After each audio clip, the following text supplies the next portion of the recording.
Radars, interceptors and space sensors. Donald Trump has revealed the Pentagon's new plan to take anti-missile systems into orbit to better deal with the threats of rogue states. The US president says the goal is to stop launches by hostile powers over their own territory, removing unnecessary risks. We will recognize that space is a new warfighting domain, with the Space Force leading the way. It's ultimately going to be a very, very big part of our defense and obviously of our offense. We have some very bad players out there, and we're a good player, but we can be far worse than anybody if need be. The strategy could see sensors flown into space to spot missiles being directed at the US during the initial launch phase. This means the Pentagon can engage aggressive actions at the stage when weapons are considered to be most vulnerable. Now, we're going to bring in a former US Congressman, Ron Paul, to discuss this further and give us some insight into this decision. Ron, Donald Trump, he's announced plans for a space-based missile defense system, allegedly in order to protect against so-called rogue states such as North Korea, Iran, Russia and China. Is there more to this plan, do you think, than just monitoring so-called threats?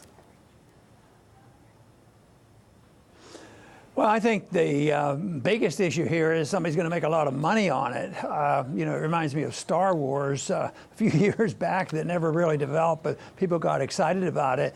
And, I'm all for having defensive weapons if necessary, but quite frankly, I can't quite see the danger that they're talking about, that we have to now go much further into debt on something that may take many, many years, and there's questions on how well it would work. But we're already running a $1 trillion debt every year, and this can't be paid for other than borrowing money. And I just don't see the danger that they're claiming. But there's a lot of support for it, especially the people who get to build this. This is a boondoggle for a lot of people. So I think the military-industrial complex is very, very powerful, very, very influential, and every congressman in the states here has some type of military operation. That is, they build weapons. So there's a interest in this, and the lobbying is very heavy, and frequently it goes along further than most people would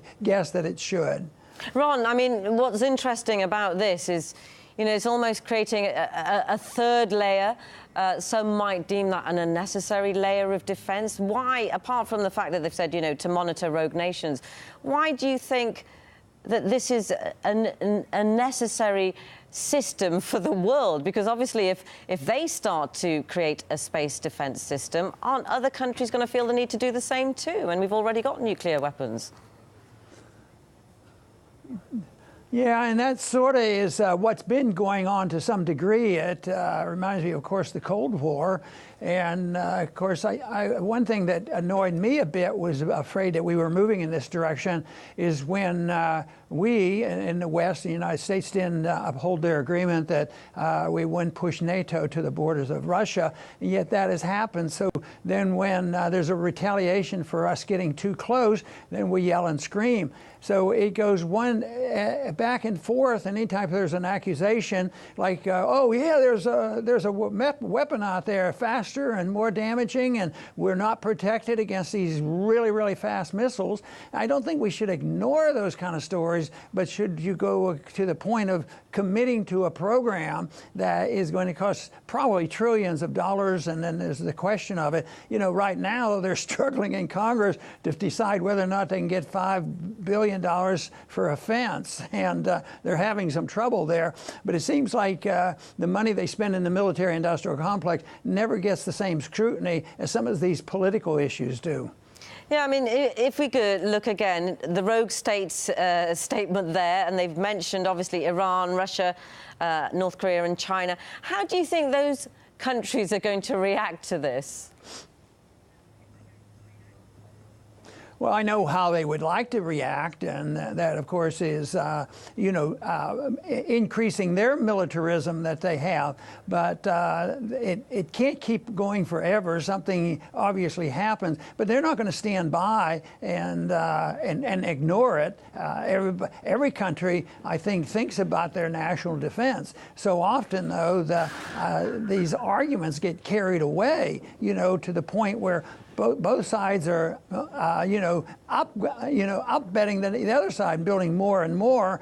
And the only people that seem to be really hurt from this are the people of the countries whose finances are drained. So every country, the people suffer. And that is why war is so bad, and we advocate a peaceful approach, because ultimately the people who fight and pay for all these conflicts, whether it's a Cold War or a hot war or whatever, it's the people who suffer. They suffer and die, and they suffer the consequences. And this whole idea, in the States, there's a lot of talk about military Keynesianism. Well, it's good for jobs, and people make a lot of money and all. But when countries build, even though it's for defense, they think it's good for the economy, but it really isn't, because it's taken out of the economy. It's a negative. So when we build weapons, whether we put them up in the atmosphere, in the space, or we go to places where we probably have no business being, it's a distraction from that money being spent here at home. I think there has to be a better approach to peace, but rather than just saying we're going to have bigger and tougher weapons than you're going to have, and we can bankrupt you. And in a way, that was a big deal in the Cold War, that there was a lot of building of weapons. And our efforts here, I say, well, we've done pretty well in the States by doing this, but it's all based on debt. So but Ron, if you look at the people will say, well, we have to have them. Ron, but if you look at the justification for this new step, we don't know how far it's going to go yet, because they're discussing it, but the justification is to maintain peace. What do you think about that? Oh yeah, they always say the opposite of what they're doing. I think the main thing is that they're not sitting there and say, well, let's start a war. Let's provoke an antagonism that makes people fearful of a war. But I think the biggest motivator behind that, and they use the scapegoat, the countries that they might be able to stir up animosity toward. But I think it's more involved with money than anything else. I was in Washington for a good many years, and believe me, the militarists are very, very powerful and very, very influential, and they always get what they want. Even when you have the Republicans in, especially, they'll go more for the defense, but fiscal conservatives are big spenders as much as liberals. And of course, I've been involved a lot in the study of economics, and although on the surface and for short periods of time, that looks like it's a benefit, but ultimately it fails. And I think what you're talking about, using these scare tactics, that will motivate them to do something else, to be more antagonistic toward us, to say, oh, well, we're not past these. They have to answer to their people too. So if we're looking really tough and saying, don't mess with us, they have to do the same thing. Then it goes back and forth. For some reason, it's so unnecessary from my viewpoint, but that has gone on for a long, long time. And people think that, all we have to do is talk to the leadership. But the leadership of each country has to answer to their people. And for the people to go along with irrational spending, they have to be intimidated. See, we in the libertarian movement and in my Institute for Peace and Prosperity, we don't want to be involved, but there has to be a lot of scaring. We have to scare the people. If we don't do it, then you're not a good American, and you're not for peace, and this is good for jobs. So you have to go along with it, and that's an attitude that we try hard to change the attitude, because I do want to be very much involved in the world. I want to promote a philosophy of peace, but I think think it has to always be voluntarily. So other countries have used force and intimidation. The 20th century was a disaster, and I remember so much of that, yes, we do have some good qualities as a society, and I believe in spreading our ideas, but not through intimidation, not through wars, and not through threats. I think that does the opposite. And of course, we have a guide that I'd like to see followed more often. That is the guide of our Constitution, because that's the only thing that we can resort to try to rein in, an overly aggressive government.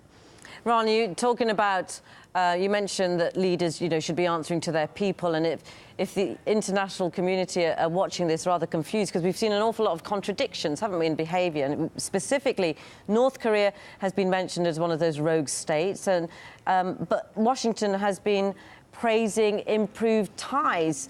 And we've seen this a lot, haven't we, where there have been successful meetings with leaders, and then something else comes along and a different strategy takes place. Does the Trump administration now, in your opinion, see things differently with North Korea? Well, I like that when the stance is softened, and I encourage that when that happens, because we should have more of that. But the same way with Syria, our organization praised Trump when he said, "Well, let's get out of Syria. We don't need to be there. We said we were going to leave," and yet just look at how many people are coming down hard on him for merely mentioning, well, 2,000 troops were going to move around, and as if we've just created World War III by suggesting that we're not going to stay there. So it's usually done by scaring the people, but that's been around throughout all of history. In order for the people to go along with it, you'd say, why do the people go along with it? Why do young people in one country go thousands of miles to another country and start fighting each other?